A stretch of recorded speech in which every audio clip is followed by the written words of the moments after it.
राष्ट्रवादी हा गड शाबूत राखण्यासाठी काय करतोय? असं आहे की आजची बैठक ही आमचे जिल्हा अध्यक्ष राजेंद्र मस्के साहेब यांनी अध्यक्ष झाल्यावर पहिली बैठक आहे जिल्हा कार्यकारिणीची। याच्यात ते संघटनात्मक आढावा घेतील, पुढच्या काही सूचना तालुका अध्यक्ष आणि आमच्या जिल्हा कार्यकारिणीला देतील। त्याच पद्धतीने उद्याच्या निवडणुकाच्या स्थानिक स्वराज्य संस्थेच्या याच्याबद्दल मार्गदर्शन करतील, त्यांच्या काय अपेक्षा आहेत याच्याबद्दल मार्गदर्शन करतील। आणि त्याचबरोबर हा जो गड आहे हा पवारसाहेबाला मानणारा गड आहे। आजही लोकांच्या मनामध्ये शरद पवार साहेब आणि राष्ट्रवादी काँग्रेस पक्षालाच त्या ठिकाणी लोकांची लोकप्रियता आहे। फक्त ईव्हीएमच्या कृपेमुळं विधानसभेला वेगळे निकाल आलेले आहेत, त्यामुळं आजही सामान्य माणूस हा उत्साहात तुम्हाला जल्लोष करताना दिसत नाही। आजही सामान्य माणूस हा शरद पवार साहेबाच्या पाठीशी। आपण जर सुरुवात या प्रकरणात कुठं राजकारण होतं असं आहे की त्यांची भेट ही मला वाटतं आमच्यासारख्या कार्यकर्त्याला धनंजय मुंडे आणि सुरेश धस हे भेट झाली याच्यात काही नवल वाटत नाही, कारण त्यांचा दोस्ताना हा आजचा नाही, खूप पूर्वीचा आहे। आणि ते नेहमीच एकमेकाला सकारात्मक असं राजकारण हे करत असतात, एकमेकाला पूरक राजकारण हे आपण जिल्हा परिषदला बघितलं।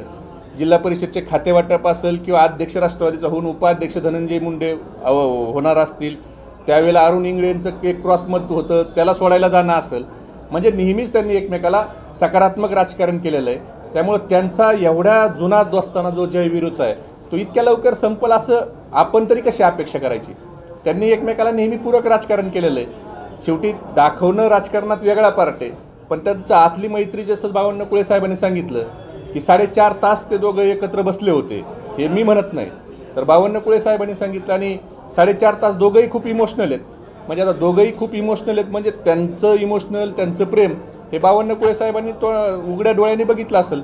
आता 3 तासात पिक्चर संपतो, 4.5 तास नेमकी काय चर्चा झाली असेल हे आता विचार करायला पाहिजे याच्यावर। व्हॅलेंटाईन डेला इमोशनल कसं झाले असेल? 14 फेब्रुवारी त्यांची भेट व्हॅलेंटाईन प्रेम त्यांचं पहिल्यापासून आहे, पण त्यांची भेट ही व्हॅलेंटाईन डेला झाली का त्याच्या अगोदर झाली हे अजून बावनकुळे साहेबांनी सांगितलं नाही। पण ते म्हणतात 2 भेट झाल्या। बावनकुळे साहेबांनी एकच भेटीचा संदर्भ दिला 4.5 तासाचा, नेमका किती भेटी झाल्यात, कुठं झाल्यात, कोणत्या हॉटेलमध्ये काही जेवणं झालेत का, त्याच्याबद्दल आता तेच सांगू शकतात। पण त्यांच्या मनात जर काही नसतं तर ही भेट त्यांनी मीडियाला घेऊन केली असती आणि मीडियाला देखील बघता आलं असतं की ते ज्यावेळेला किंवा त्यांनी त्यांच्या फेसबुकवर एखादी पोस्ट केली असती। जनरल आपण एखाद्या पेशंटला भेटायला गेलो किंवा एखाद्याची सांत्वन भेट करायला गेलो तर फेसबुकवर आपण पोस्ट टाकतो। जर त्यांच्या भेटीत नॅचरल त्या ठिकाणी असती तर त्यांनी त्याची पोस्ट केली असती।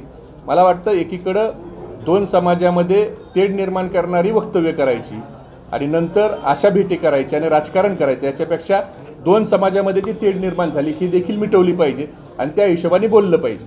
मेहबूबा, एक शेवट, राष्ट्रवादीच्या फुटीनंतर धनंजय मुंडे यांनी या ठिकाणी वर्चस्व मिळवलं आहे, पण तुम्ही आता या ठिकाणी वर्चस्व मिळवण्याचा प्रयत्न सुरू आहे का? असं आहे की लोकसभेत बीड जिल्हा हा पवारसाहेबाचा बालेकिल्ला हे लोकांनी दाखवलं आणि आता जे काही वर्चस्व विधानसभेत मिळवलं ते ईव्हीएमची कृपा आहे, याच्यात काही कुणाची कृपा नाही। ईव्हीएमच्या कृपेमुळे ह्यांना वर्चस्व मिळालं आहे आणि परळीतलं वर्चस्व हे तुमच्या चॅनलवर दाखवलं आहे की कशा पद्धतीनं बोगस मतदान करून मिळवलेलं आहे। त्यामुळं महाराष्ट्रात जे वर्चस्व त्यांना मिळालं, बीड जिल्ह्यातच नाही तर महाराष्ट्रात हे ईव्हीएममुळे मिळालं आहे। मूळ प्रश्न असा आहे की नरेंद्र मोदी साहेबांच्या लोकप्रियतेपेक्षा देवेंद्र फडणवीस, अजितदादा आणि एकनाथ शिंदेंची लोकप्रियता कशी वाढली? ज्या महाविकास आघाडीला लोकसभेमध्ये 31 जागा मिळाल्या, एक आमची साताऱ्याची जागा पिपाणीमुळे पडली, एक अमोल कीर्तीकरांची जागा निवडून आलेली पराभूत झाली, म्हणजे 33 जागा, आणि 4 जागा अशा आहेत पालघर, बुलढाणा, अकोला आणि इचलकरंजी, जिथं महायुतीचं सीट हे 50,000च्या आतल्या फरकाने मताने आले आणि तिथं अपक्ष जे लोक उभा राहिले, जसे रविकांत तुपकरने 2.5 लाख मतं घेतले, प्रकाश आंबेडकर साहेबांना 3 लाख मतं मिळाली, त्या ठिकाणी राजू शेट्टी साहेबाला 2.25 लाख मतं मिळाली अशा, आणि पालघरला हितेंद्र ठाकूरांचं जे उमेदवार आहे राजेश पाटील त्याला 3.25 लाख मतं मिळाली। म्हणजे 37 जागेवर लोकसभेला महायुतीला लोकांनी टाळलं आहे, त्यांनाच विधानसभेला कसं लीड देतील? त्यामुळं आमचे जे उत्तमराव जानकर सांगतायत की तुम्ही बॅलेटवर आमचा निवडून आलेला आमदार राजीनामा द्यायला तयार आहे ना, मग तुम्ही घ्या ना बॅलेटवर निवडणूक, काय अडचण आहे? तुमच्या जर मनात काही पाप नाही, तुम्ही एका मार्केटवाडीला बॅलेटवर मतदान करू देत नाहीत। जर तुमची एवढी लोकप्रियता आहे तर माळशिरसचे आमचे आमदार बॅलेटवर निवडणुका घ्या म्हणून राजीनामा द्यायला तयार आहेत, सरकारने घ्यावी मग त्यांची लोकप्रियता दाखवावी। ही त्यांची लोकप्रियता नाही, ही ईव्हीएमची लोकप्रियता आहे। परळीच्या समोर आलेलं आहे, राजेसाहेब देशमुखांनी देखील काय परळीत घडलं होतं ते सांगितलं होतं, तुम्ही पाहिलं तुमच्या नेत्यालाच मारहाण झाली होती तिथं। असं आहे की 82 दिवसांनी गुन्हा दाखल होतो आणि परळीमध्ये जे गुंडागर्दी वाढली त्याच्याला सर्वस्वी जबाबदार या राज्याचे मुख्यमंत्री आणि गृहमंत्री आहेत. कारण मागच्या 3 वर्षापासून ते गृहमंत्री आहेत. या ठिकाणी पंकज कुमावत नावाचे ॲडिशनल SP आहेत. त्या ॲडिशनल SPची अंबाजोगाईला 1.5 वर्षापूर्वी ऑर्डर झाली होती. त्यांना कुणी रुजू होऊ दिलं नाही. जर पंकज कुमावत हे अंबाजोगाईला रुजू झाले असते तर आज संतोष देशमुख असेल, महादेव मुंडे असेल किंवा कृष्णा आंधळे असेल हे जिवंत असते. फक्त त्या ठिकाणी पंकज कुमावतला रुजू न होऊ देऊन गृह खात्यानेच या ठिकाणच्या गुंडगिरीला प्रोत्साहन दिलं आणि बोगस मतदानावर जी याचिका दाखल झाली त्याच्यात 122 बूथ जे आहेत ते सेन्सिटिव्ह बूथ म्हणून हायकोर्टानं सांगितलेले. ते सेन्सिटिव्ह बूथचे तिथं CCTV फुटेज हे आमच्या उमेदवारांनी मागितलेले आहेत आणि कोर्टात देखील त्या संदर्भातल्या याचिका केल्यात. आम्हाला अपेक्षा आहे कोर्ट योग्य तो न्याय करेल.